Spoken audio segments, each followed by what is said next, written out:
बच्चों, एक बार फिर मैं आपके सामने हाजिर हूँ एक रोचक सी कहानी लेकर। एक ऐसी चीज़ जो मुझे हमेशा से बचपन से आज तक प्रेरित करती आई है।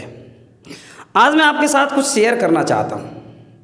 आज एग्ज़ाम चल रहे हैं और हज़ारों स्टूडेंट्स के साथ मैं जुड़ा हुआ हूँ और वो बच्चे और उनके माता पिता, एक टीचर का रिश्ता माता पिता तक होता है, उसके परिवार तक होता है, उसके घर तक होता है।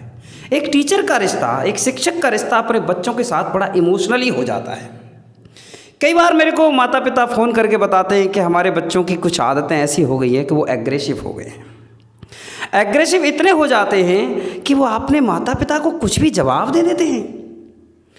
माँ बाप की कही हुई बातें उनको बुरी लगने लगती हैं। जिन माँ बाप ने छोटे से लेकर बड़े तक बच्चों को पाल पोस के बड़ा किया है, कैसे वो अपने माता पिता के प्रति रूढ़ हो जाते हैं। क्या वो भूल जाते हैं कि इन्हीं माता पिता ने उनको यहाँ तक पहुँचाया है। और इसी परिप्रेक्ष्य में मैं एक छोटी सी कहानी आपके साथ साझा करूँगा। एक बार की बात है, एक बच्चा जिसका नाम राजीव था, MBA की परीक्षा का रिज़ल्ट आने वाला था और सुबह से माँ इंतज़ार कर रही थी कि बेटा परीक्षा परिणाम लेकर कब घर आए। माँ ने उपवास भी रख लिया और भगवान के सामने मन्नत भी मांग ली कि अगर बेटा अच्छे नंबरों से अपनी MBA की परीक्षा पास कर ले तो वो और 3 दिन तक उपवास रख लेगी। लेकिन कुछ ही देर में राजीव आ जाता है।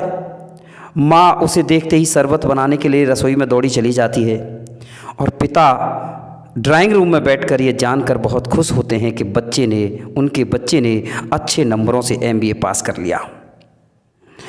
उन्होंने जोर से राजीव की माँ को बताया, सुनती हो क्या, तुम्हारे बेटे ने टॉप क्लास MBA पास कर लिया है।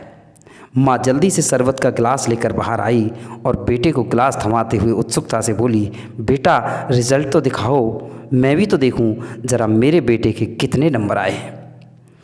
पता है इस पर राजीव ने क्या कहा? अपनी उपलब्धि पर गर्व करते हुए वो अपनी माँ से रिजल्ट का कागज दिखाते हुए बोला, लेकिन मजाक में चिढ़ाते हुए भी बोला कि माँ ये अंग्रेजी में है, आप क्या खा किसे पढ़ सकेंगी। यह सुनकर माँ की आंखों में आंसू आ गए, लेकिन वह फिर भी खामोश रही।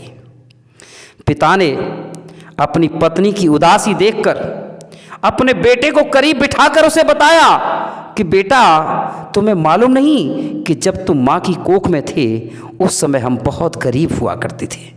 मैंने तुम्हारी माँ से कहा था कि अभी हमें यह बच्चा नहीं चाहिए, डॉक्टर के पास जाकर इसे नष्ट कर देते हैं, लेकिन तुम्हारी माँ बिल्कुल नहीं मानी। शायद वो अनपढ़ है इसलिए नहीं मानी और इसलिए तुम इस संसार में आए। वो अनपढ़ थी इसलिए उन्होंने दिन रात कपड़े सिलकर पैसे बचाए ताकि तुम्हें दूध दही की कमी ना रहे। जब तुम 4 साल के हुए तो तुम्हारी माँ, तुम्हारी इसी अनपढ़ माँ ने जिद करके गांव के सबसे अच्छे स्कूल में तुम्हारा दाखिला करवाया और सुबह 5 बजे उठकर नाश्ता बनाकर तुम्हें समय पर स्कूल पहुंचाती थी।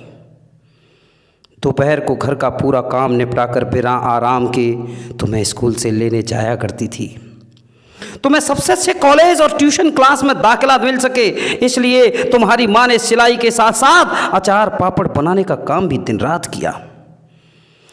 जब तुम कभी बीमार पड़े तो तुम्हारी इसी अनपढ़ माँ ने पूरी रात जाग जाग कर तुम्हारी देखभाल की और अगले दिन फिर सिलाई अचार पापड़ में लग गई। तुम्हारी अनपढ़ माँ ने कभी महंगी साड़ी, कभी महंगे गहने नहीं खरीदे ताकि तुम्हें तुम्हारी पसंद के महंगे कपड़े खरीद के दे सके। उन्होंने खुद अपने हाथों से तुम्हारे पसंद के कपड़े सिले। तुम्हारी माँ अनपढ़ है बेटे, इसलिए उन्होंने तुम्हें बहुत अच्छा सिखाया, तुम्हें बोलना सिखाया, तुम्हें चलना सिखाया, दुनिया को पहचानना सिखाया, तुम्हें भाषा सिखाई।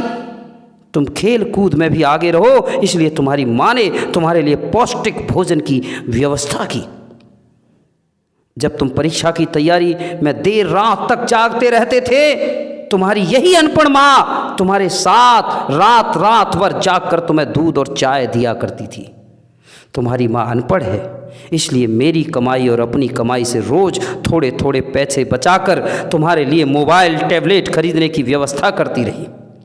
तुम्हारी माँ अनपढ़ है, अंग्रेजी पढ़ नहीं सकती, लेकिन उन्होंने तुम्हें पढ़ाने लिखाने के लिए अपना पूरा जीवन दांव पर लगा दिया। यह सब कहकर राजीव के पिता चुप हो गए, लेकिन राजीव की आंखों में आंसू आ गए। उसने अपनी माँ के पैर छूते हुए कहा, माँ मुझे माफ़ कर दो, मैं भूल गया था कि हर इंसान का पहला गुरु तो उसकी माँ होती है।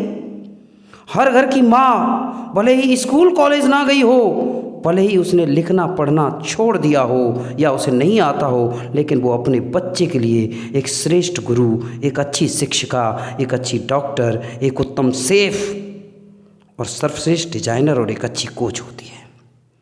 माँ के सामने मेरी शिक्षा, मेरी विद्या, मेरी बुद्धि सब बौनी हो गई। यह सुनते ही माँ ने अपने बेटे को गले से लगा लिया।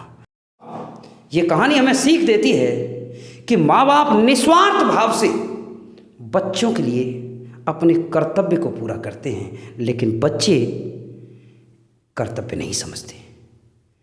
आजकल के इस मॉडर्न युग में जहाँ लैपटॉप मोबाइल का युग है, आजकल बच्चे ये भूल गए हैं कि जिन माँ बाप ने हमारे लिए सेक्रीफाइस किया है, क्या हमारा कर्तव्य नहीं बन जाता कि हम उनके साथ अपना व्यवहार कुशल रखें।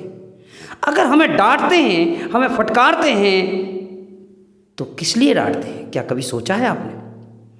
उनकी डांट के पीछे भी, उनकी फटकार के पीछे भी निश्चित तौर से हमारा कहीं ना कहीं भला छिपा हुआ है। जब गुरु और माता पिता डांटते हैं, फटकारते हैं, तो मेरे प्यारे बच्चों कभी बुरा नहीं मानना चाहिए। एक दुआ है कि गुरु कुम्हार सिख कुंभ है, गड़ गड़ काढ़े खोट, और अंत हाथ सहारे बाहे मारे चोट। अर्थात माता पिता और गुरु उस कुम्हार की तरह होते हैं जो अपने गढ़े को बनाने के लिए अंदर तो हाथ लगा लेता है और बाहर से चोट मार के उसको सेफ देना चाहता है, उसे गोल करना चाहता है। अगर माता पिता और गुरु आपको डांटते हैं तो कहीं ना कहीं वो आपको सुधारना चाहते हैं।